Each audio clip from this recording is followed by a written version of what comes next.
Hi, everybody. Peter Greenberg here on this 14th day of October, 2024. Welcome to another Global Travel Update coming to you from the Carter Creek Winery. That's where I am right now in the middle of Johnson City, the birthplace of LBJ, and in the center of Texas Hill Country, otherwise known as the Texas Wine Trail as well. Can you believe it for all of you wine snobs who think Napa is the answer?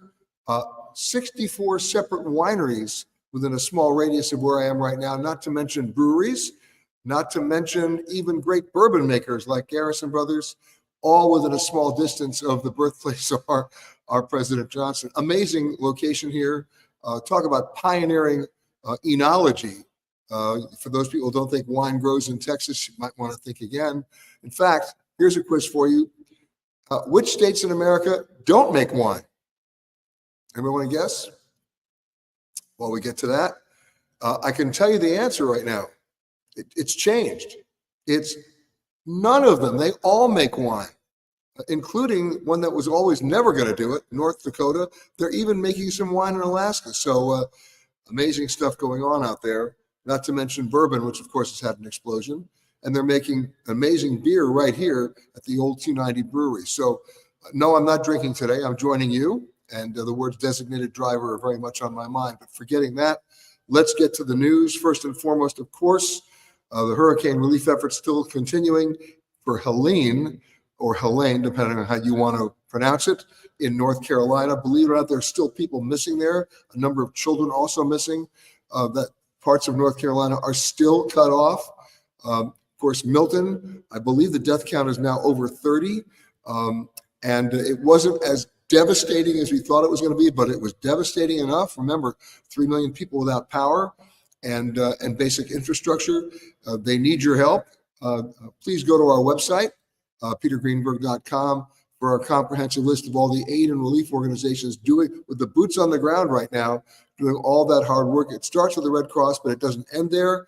And anything you can do to help, I know will be appreciated. And then in about 2 months, I'm going to be on your case to go to places like Asheville, North Carolina, and Port St. Lucie, Florida, and some other locations that'll be part of the recovery effort, where you can also help just by being there, by infusing some money into the economy and helping the people who need it the most. But right now, you can't be a first responder, but you certainly can help.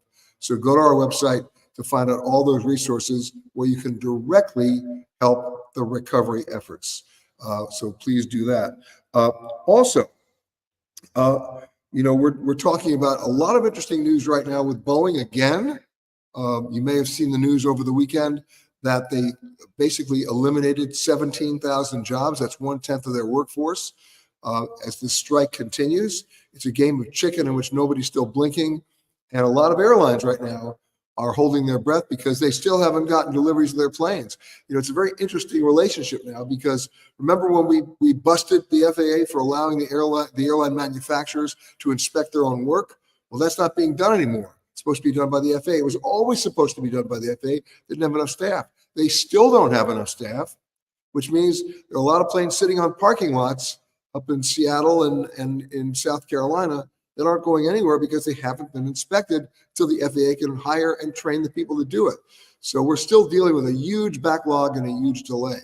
Now that comes in the wake of what we talked about briefly last week, and that was the amazing announcement, and I call it amazing when you hear the scope of it, from United Airlines, announcing new routes to destinations around the world. These are nonstop routes in many cases, destinations around the world that have never been flown by a U.S. carrier. We're talking Mongolia. We're talking Greenland. We're talking Taiwan, parts of Taiwan. We're talking about parts of Sicily, parts of Portugal, and some other interesting places. Here's an old route that Pan Am stopped flying when they went bankrupt. It's now being flown as of next year by United. Dakar in Senegal. It's a big deal. And then we have some other ones that are even starting this month. In about a week and a half, guess what? United starts brand new nonstop service from Newark to Morocco. Now, Delta has already announced a lot of new service to Europe, predominantly Italy, and the foreign carriers are getting in on it. KLM just announced they're going to have service now nonstop from Portland, Oregon to Amsterdam. So the world, at least the world routes, are expanding. Now, the good news for all of you is that with any introductory route announcement comes what? Introductory low prices. So even though most of these routes, with the exception of the one I just mentioned about Morocco, don't start until next year, get online if you want to go somewhere now and book it while the fares are still introductory and low. Now, of course, this is still dependent, let's call it what it is, on Boeing making those deliveries, but something tells me the economic impact of a strike and the economic impact of Boeing as an American export company is such and so strong that this thing will finally get settled because it's in the national interest. Why? Not because of the airlines, but because Boeing has so many government and military contracts that are also not being delivered. So watch this space. We will too. We'll get back to you. Speaking of airfares, I mentioned this a couple of weeks ago, but I've really seen some egregious disparities online lately, and I want to go back to it. And a number of you have emailed me and asked me for a further explanation, so I'm going to give it to you. Anytime you're online, and this is one of the mistakes of booking online, but hear me out. Anytime you're online and you're booking a flight that has 4 digits, not 3, not 2, not 1, but 4, there's an overwhelming chance it's not being operated by that airline. It's being operated by a code share partner, which has different inventory, even if it's on the same flight. When I say inventory, meaning different seats, in many cases, different ticket prices. Washington Dulles to Frankfurt. It's listed as a United flight, but it's got 4 digits. It's actually operated by Lufthansa.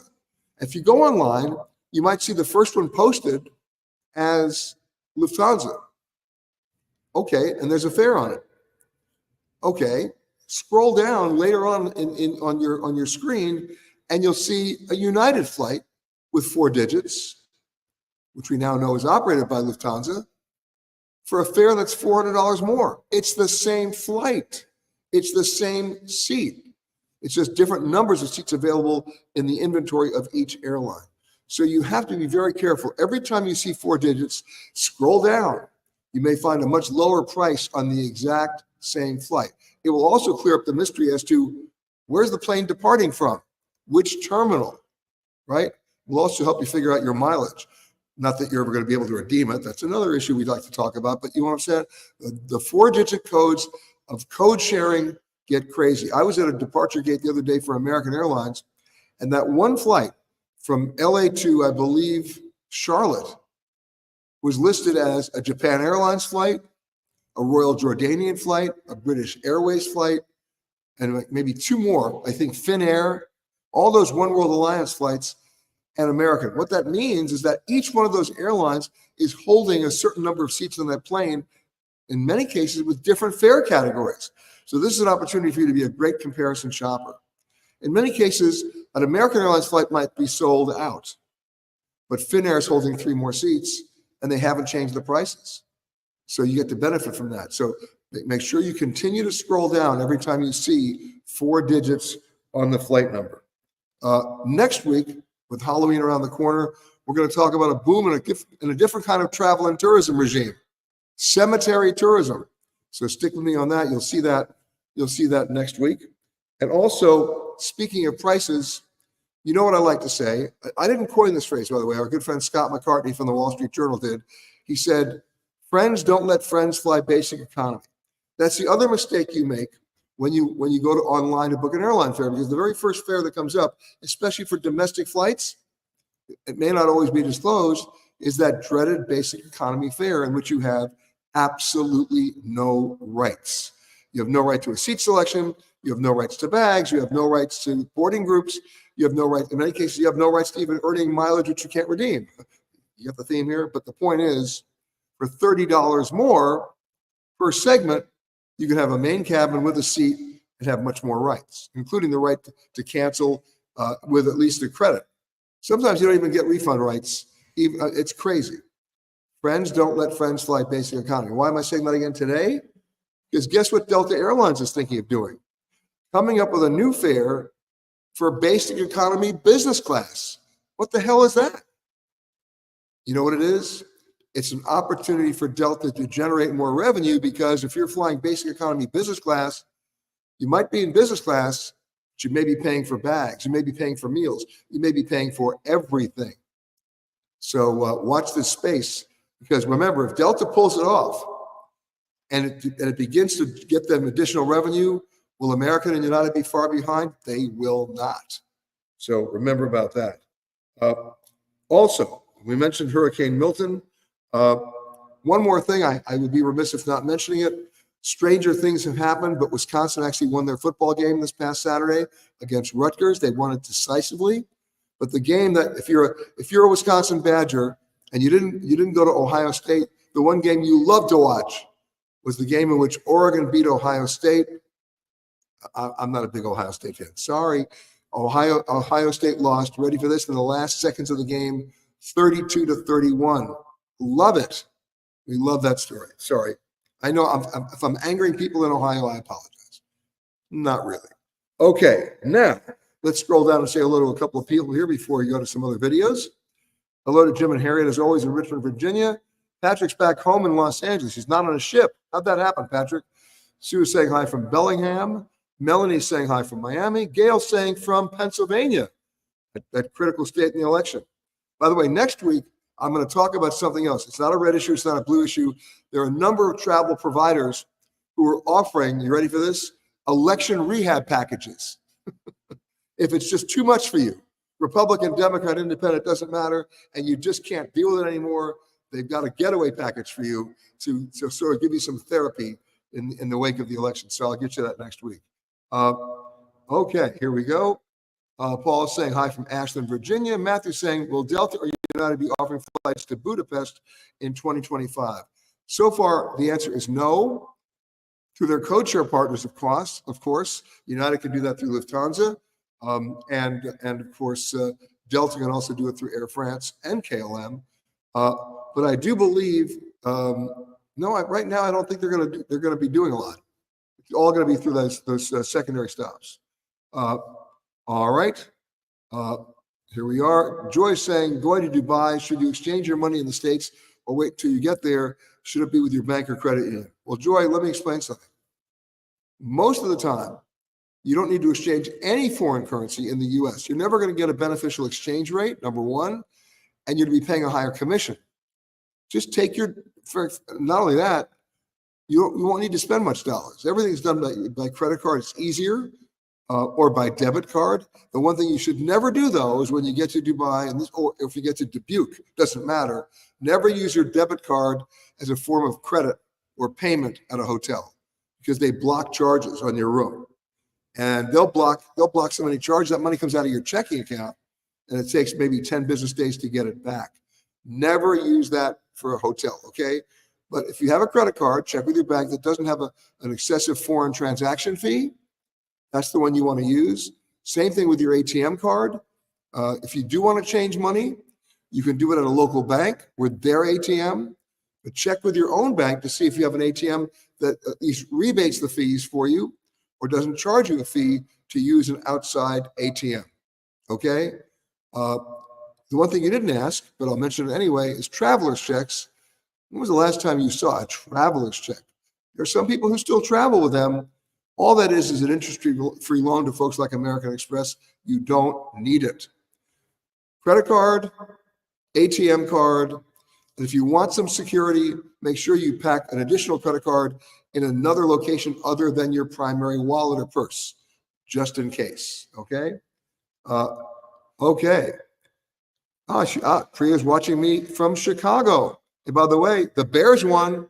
Got to hand it to the Bears. They're looking good this year. Gary saying, back in New Jersey after avoiding a hurricane on an MSC cruise.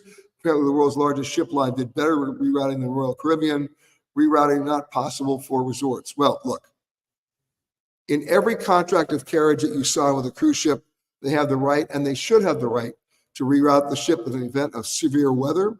This just happened, of course, in the Southeast for Milton, especially for Milton. And some people were, basically disadvantaged or delayed. But you know what? In this situation, it's not about revenue for the cruise lines. It's not about, charging you extra for drinks.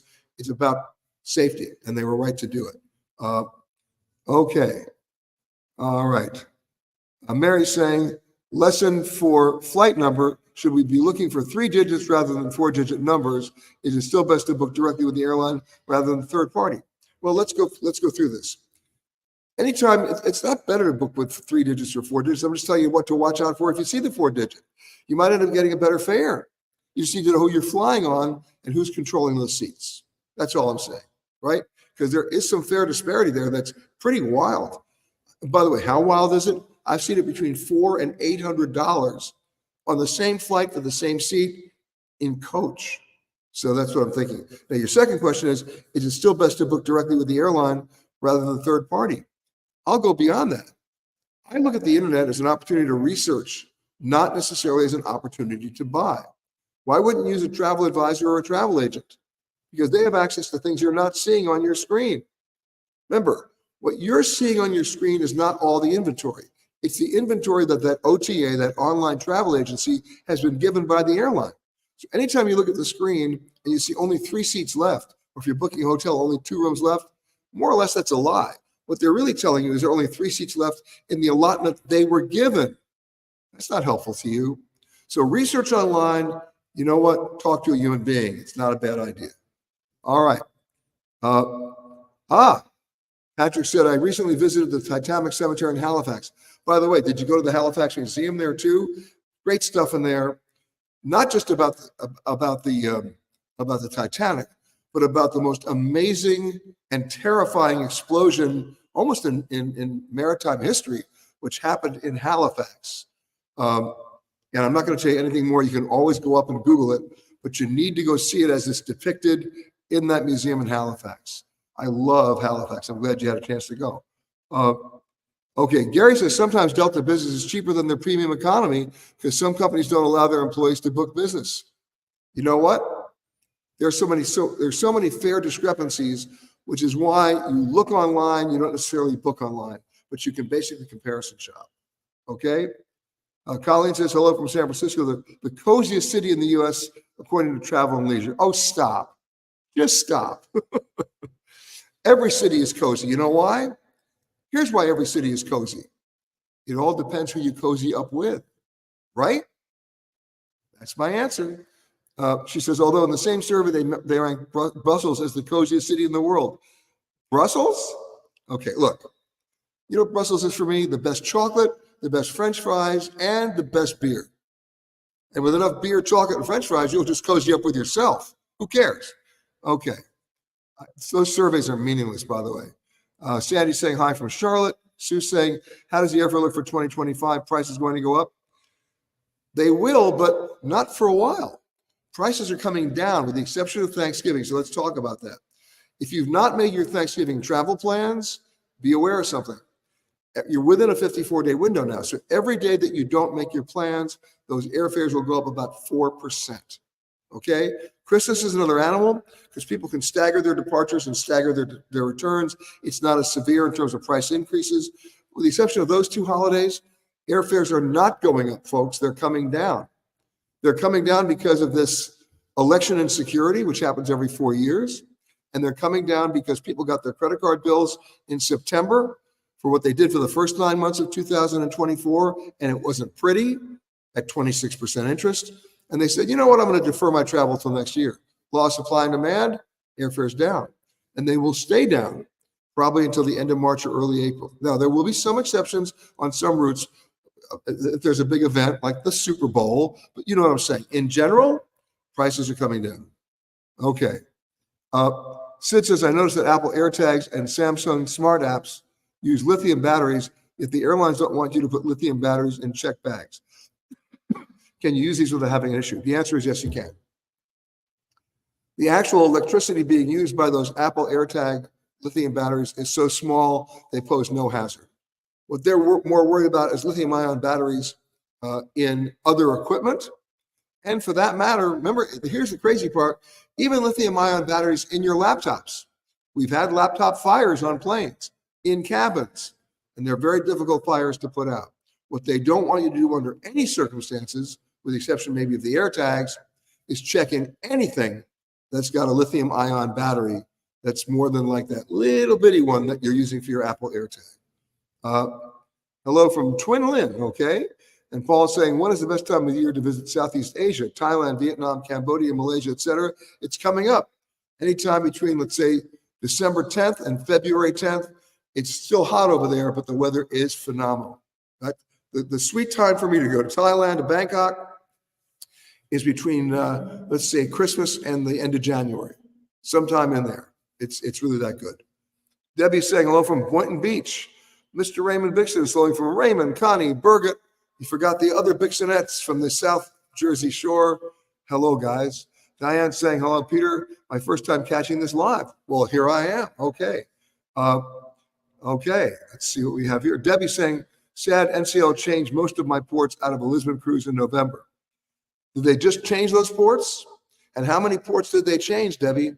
Because if they change so many ports that you'd be spending 6 days at sea on a 7-day cruise, you might as well cancel. That's not why you booked the cruise. And this is becoming a continuing issue. Nothing to do with weather. Okay? November in Lisbon is not because of weather. It's because of something else. I don't know what it is. But if they change one port, maybe 2 on a 7-day cruise, now we're pushing the envelope here. Anything more than that, you should be able to cancel because you're not getting what you bargained for. It's as simple as that. All right. Let's keep going here. Hold on a second. Let's go to some, I got one for you. I've been holding on to this one. The TSA is getting better. They really are in most airports because of their biometrics and because they're moving the lines faster. Very few of them now. They're still doing it in some airports, which really gets me angry. Why would you close the pre-check line between 7 and 9 in the morning, between 4 and 6 in the afternoon? Your 2 busiest times. Figure out the staffing, right? Why would you train your agents during the 2 busiest times? That's not helping the line at all. Train them at 11 o'clock in the morning or 2 in the afternoon or 10 o'clock at night. Don't train them between 7 and 9 in the morning or 4 and 6 in the afternoon because you're messing with us. They just released the longest average wait times to clear security in the U.S. Which airport has the worst? Honolulu, 20-minute average wait time. Chicago, not much better, 19 minutes. Chicago Midway, slightly behind at 18 minutes. George Bush in Houston, 17. And it goes on from there. I'll give you the rest of the list. San Francisco, Washington, Dulles, Hartsfield, and Atlanta, not a surprise there.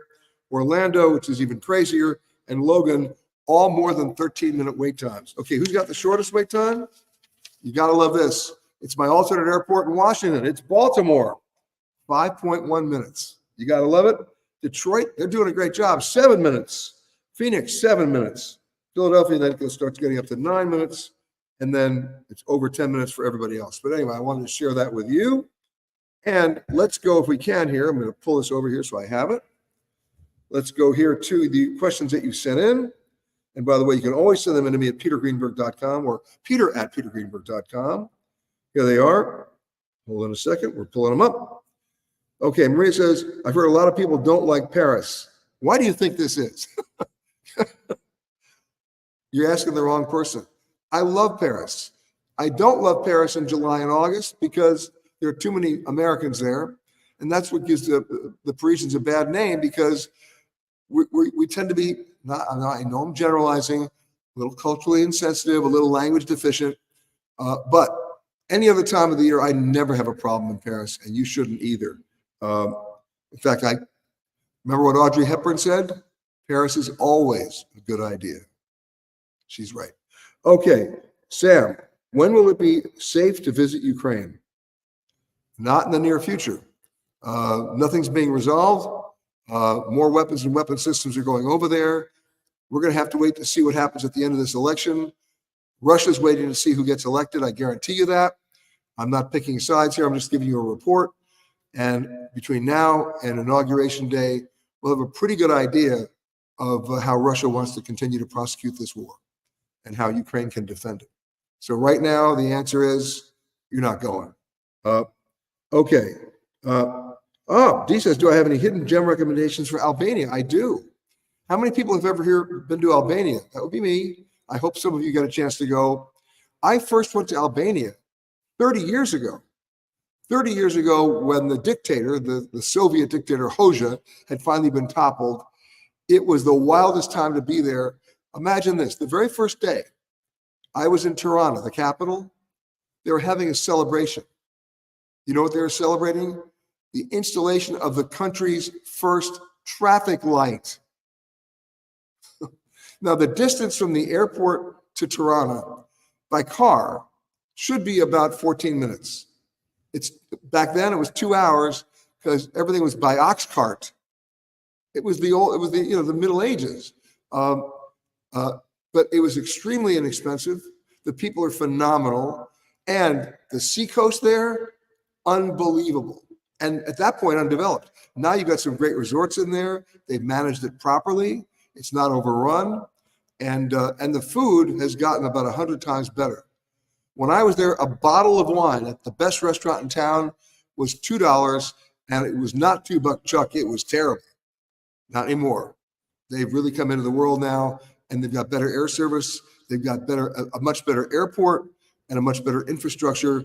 But forgetting that the fact that they've installed a few more traffic lights since 1994, it's a great place to go. And if you get the map out, you see you have an option to use Albania as your enabler for the entire Dalmatian coast. So don't look at it as a one-dimension destination. Go from there. Okay. Erica says, I have a trip booked for Tampa later this year. Will I get refunded? Well, here's what the airlines were doing last week. They were offering waivers for you for no additional charge to be able to rebook your flight. What I'm gaining from your question is you don't want to go at all now. You need to have a conversation. You can't do this online. You should have had this conversation last week, but have the conversation anyway to see if they'll give you a refund because you have no use for a flight anymore because you had to go last week and you don't need to go for the rest of this year. That's what I'm understanding from your email. But right now, I will tell you the airlines will try to steer you into a credit or a voucher. And there's a danger here. I talked about this last week, but it bears repeating. Anytime, we're not going to talk about when the airline cancels your flight, because when the airline cancels your flight, with exceedingly few exceptions, you're entitled to an immediate refund back to your original form of payment, and that includes cash. But if you cancel the flight, no, you don't get a refund, but they'll give you a flight credit or a voucher in that amount. But here's the little known craziness. When does the clock start ticking on that? From the time you were supposed to fly or from the time you originally bought the ticket? And Delta and United, guess what? They go from the time you originally bought the ticket. So if you bought the ticket 4 months ago, let's give you Tampa as an example, and you cancel it today, then your new ticket voucher has a validity of only 8 months, not a year. Okay? Now, American does it differently, but there's a catch. The American deal is they'll give you a voucher good for 1 year from the time you were supposed to fly, not from when you bought the ticket. But if you're not a member of the Advantage Frequent Flyer program, the ticket only has a validity or the voucher of 6 months. So you got to be careful. All right, let's keep going here. Is Viking the most expensive cruise line in Europe? No, it's not. Seabourn is, Silver Sea is, and Explorer One can be as well, the new luxury cruise ship from MSC. Okay, that's the answer for you there. Al says, I have 24 hours in Bangkok. No, we all remember that song, Al, One Night in Bangkok. I have 24 hours in Bangkok. What do you suggest for this short amount of time? Well, here's what I do. Assuming you have from dawn until the next dawn, then make an arrangement at your hotel to get down to the river and rent a longboat. Those are those long wooden boats with the old long drive shafts from trucks. And get down there about 5:30 in the morning, meet the guy, and have him take you to Wat Arun. That's the Temple of Dawn. And you'll be there at dawn. And you'll be the only one there, right? And then from there, he'll want to take you to some snake farm or some floating market. The answer is no. What you want to do instead is have him take you to the Grand Palace and go there and take the tour of the Grand Palace. Get there early so you'll be first in line to do it. It's amazing. And then if you're there on a weekend, you got to go to the Saturday and Sunday market. You can take that on the train. Anything you could ever possibly want to buy is there. But if you can't do that and it's not a weekend, then go back, at least if it's your first time in Bangkok, go back to the legendary Oriental Hotel and have lunch on the river. Have them make you some great chicken satay and pork satay and meat grap. And the orange juice is the most amazing orange juice you'll ever have. Okay? That's about what, and if you want to do some shopping, That's a whole other story, depending on how much extra space you have in your suitcase. But you really want to start early in the morning to do those tours. And remember, no snake farm, no floating market. Go right to Wat Arun, have them drop you off at the Grand Temple, and then at the Grand Palace, excuse me. And then when you leave the Grand Palace, you're going to get into one of those little three-wheeled iron death machines known as a tuk-tuk. Hold on tight. It's the chase scene from a James Bond movie, but it's part of the Thai culture, and you'll enjoy it. All right, let's keep going. Mary Beth says, for Air France, do I need to put my middle name as part of the first name? There is no spot to fill in the middle name when purchasing the ticket. If there's no spot to put in the middle name, don't do it. Just make sure that your first and last name on the ticket matches the first and last name as it's written and printed in your passport. You'll be fine. All right, let's go to the photo of the week.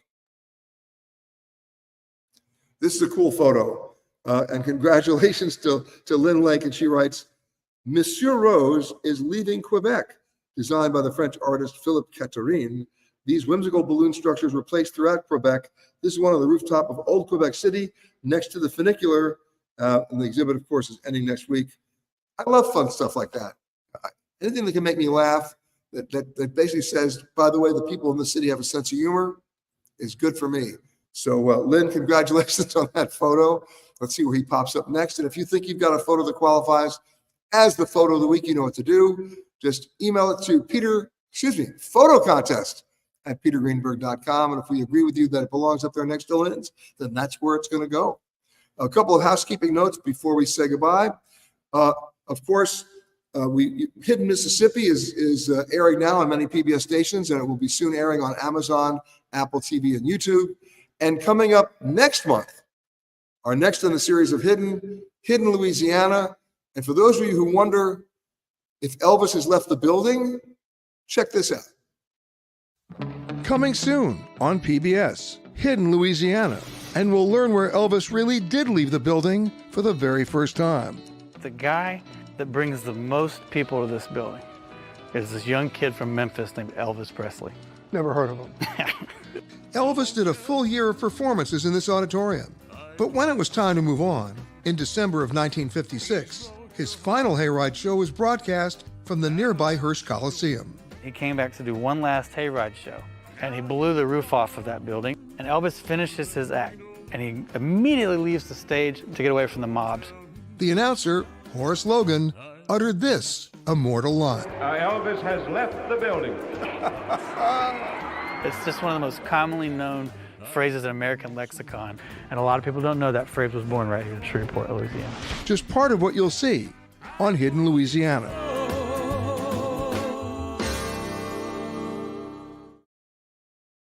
And there you have it. Elvis has left the building. That's an amazing auditorium, by the way. When you think of everybody who played there, and to be able to walk out on that stage was an important moment for me. And I hope I get a chance to share it with you. Again, Hidden Louisiana, starting next month in November. Check your local listings. Hidden Mississippi, playing now, as well as Hidden Belize on PBS, Amazon, Apple TV, and of course, starting next month, YouTube as well. Let's scroll and say a few more folks here before we have to say goodbye. Our good friend Charlie is saying, looking forward to Hidden Louisiana coming in November. All right. In the interest of full disclosure, Charlie is with Louisiana Tourism. He just had to stick his neck in here and say that. Hello, Charlie. Okay, Katrina Lindley saying hello from Alabama. As you know, we just finished shooting in Alabama. That's going to be playing next year. Okay. And Donna says, also get a Thai massage. But these are amazing tips. Okay. Okay. And Marguerite says, thank you for visiting the Texas Hill Country. I see that Marguerite made it back to California in one piece, along with Terry. Thank you all for your help when we were here. We're here actually shooting for our PBS show, The Travel Detective, The Hidden Gems of Texas Hill Country. And there are many surprises that you're going to see. All the stereotypes you have for Texas. And by the way, I used to live in Texas when I worked for Newsweek, not that far from here in Houston. Go out the window when you see the show. That'll be playing a little bit later on The Travel Detective in our next season. Donna says, do I have any recommendations for last-minute international travel over the holidays when most flights are overpriced and many destinations have bad weather? Well, I need you to be more specific and give me a region or a continent and then maybe I can help you out. But remember, they don't know from Thanksgiving in Thailand, as we just mentioned, right? They don't know from Thanksgiving in many parts of the world. The airfares during that period of time are much lower. You're not going to go to Venice to get a suntan in November, but it's a great time to go. Does it flood a little bit in Venice sometimes? So what? You wear boots. You're still going to have a great time. I try to go to Venice every year in November. It's the best time to go, and the airfares are lower. I'll be actually in Marbella in November. Who goes to Marbella in November? I do. What does that tell you? Okay, let's keep going here.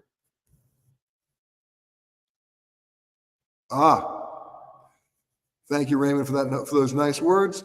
Gary says, when price differences start increasing for the same routes at different times on the same day, it's time to buy your flights. I think that's good advice. Do I think that Airbus will overtake Boeing for the delivery of planes, given Boeing's problems? That's from Jim and Harriet. They would like to. The problem is they're full up. Their order book is already overflowing. They can't produce any more right now. There's a lag. The only way they could produce more airplanes is to build a new plant and hire more people. And now we're talking 4 years away. So the answer right now is no. But remember, there's so much of a demand now for new planes because they weren't delivered. And there are a lot of airlines at a disadvantage now because if they want to buy a new plane, they're going to have to wait 4 or 5 years, right? So the real key in the airline business now is not the delivery of the new planes. It's which airline wants to sell their options at a huge price so someone else can cut in line and get delivery earlier. That's the key. So remember that. But no, Airbus may do better financially than Boeing, considering Boeing's real problems, but it doesn't mean they're going to overtake them in terms of deliveries. Everybody's at capacity right now. Okay. And Terry says, thank you again. Well, thank you again, Terry. In the meantime, before we go, a reminder, of course, this Saturday coming up, our radio show, Eye on Travel, starting at 10:05 a.m. Eastern Time, also streaming live. Obviously, I'll be doing another global travel update next week. You'll see it from a different location, not Texas. But in the meantime, I'm heading now to the Austin airport to fly home. And we will see you in a couple of days, somewhere around the world. In the meantime, everybody stay safe. And remember, please go to our website for all those resources and agencies doing all that hard work in North Carolina and Florida. They need your help. The devastation there, especially in northwest North Carolina, is not good. It's terrible. I mean, as devastation goes, it's record setting. Remember, people are still missing there. The death toll, over 30 people from Milton. And some of those places that were so hard hit in previous hurricanes were hit again. Just terrible news. Please help them out. They need it. And remember, I will be on your case in 2 to 3 months to vote with your wallet in another way and actually travel there and support them in a different way. Until next week, guys, we'll see you on the radio. And of course, everybody be safe. Thank you, Anthony, for helping us out.